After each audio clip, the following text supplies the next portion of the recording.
नमस्कार। आज हम भारत पर भेजे गए एक दस्तावेज पर बात कर रहे हैं। शीर्षक है भारत एक विहंगम दृष्टि। इसमें कुछ बुनियादी तथ्य हैं और कुछ थोड़ी गहरी बातें भी हैं। मकसद सिर्फ जानकारी देना नहीं, बल्कि इस विशाल देश को थोड़ा और समझने की कोशिश करना है, जैसा इन स्रोतों में बताया गया है। तो दुनिया का सबसे ज्यादा आबादी वाला देश, ढेरों संस्कृतियां। चलिए शुरू करते हैं।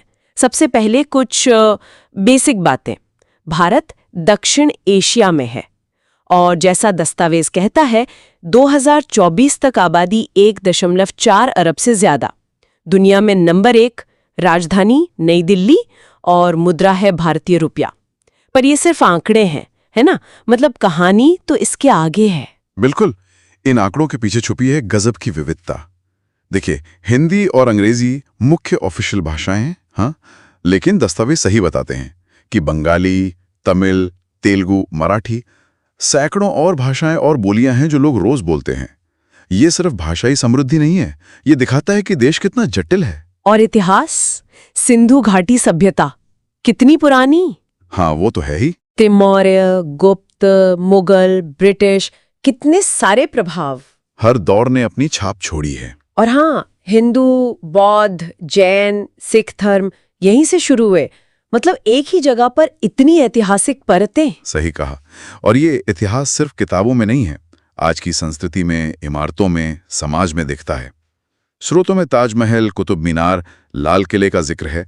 ये सिर्फ टूरिस्ट स्पॉट्स नहीं हैं, ये अलग अलग वक्त और तहजीब की निशानियां हैं। और वाराणसी, ऋषिकेश जैसे शहर दिखाते हैं कि परंपराएं आज भी कितनी जिंदा हैं। और भूगोल भी तो कितना अलग है। उत्तर में ऊंचे पहाड़, बर्फ वाले हिमालय, हाँ, फिर गंगा के मैदान, उपजाऊ जमीन। पश्चिम में रेगिस्तान, दक्षिण और पूर्व में सुंदर समुद्र तट। हाँ, गोवा, केरल, सब अलग। ये सिर्फ देखने में अलग नहीं है, इससे रहन सहन, खान पान सब पर असर पड़ता है। बिल्कुल। अब जरा अर्थव्यवस्था पर आते हैं। दस्तावेज कहता है दुनिया की 5वीं सबसे बड़ी। पर दिलचस्प यह है कि इसके पीछे क्या है। आईटी सेक्टर का जिक्र है। भारत के पास युवा, कुशल लोग हैं जो अंग्रेजी जानते हैं, इसका फायदा मिलता है। अच्छा। फार्मास्यूटिकल्स में भी भारत आगे है, खासकर जेनेरिक दवाओं में। और इसरो अपनी स्पेस एजेंसी कम बजट में सफल मिशन करके दुनिया को चौंकाया है। तो मतलब भारत सिर्फ पुरानी इंडस्ट्रीज पर निर्भर नहीं है। लेकिन ये जो आर्थिक विकास है, क्या ये सब तक पहुंच रहा है? मतलब इतनी बड़ी अर्थव्यवस्था है तो चुनौतियां भी तो होंगी। हाँ, जरूर। ये एक जरूरी सवाल है। तेज विकास तो है, पर क्या सबको बराबर मौके मिल रहे हैं? आय में असमानता एक मुद्दा है। कृषि, जिसमें आज भी बहुत लोग लगे हैं, और टेक्सटाइल जैसे पुराने सेक्टर, वो नई अर्थव्यवस्था के साथ कैसे तालमेल बैठाएं, ये भी एक चुनौती है।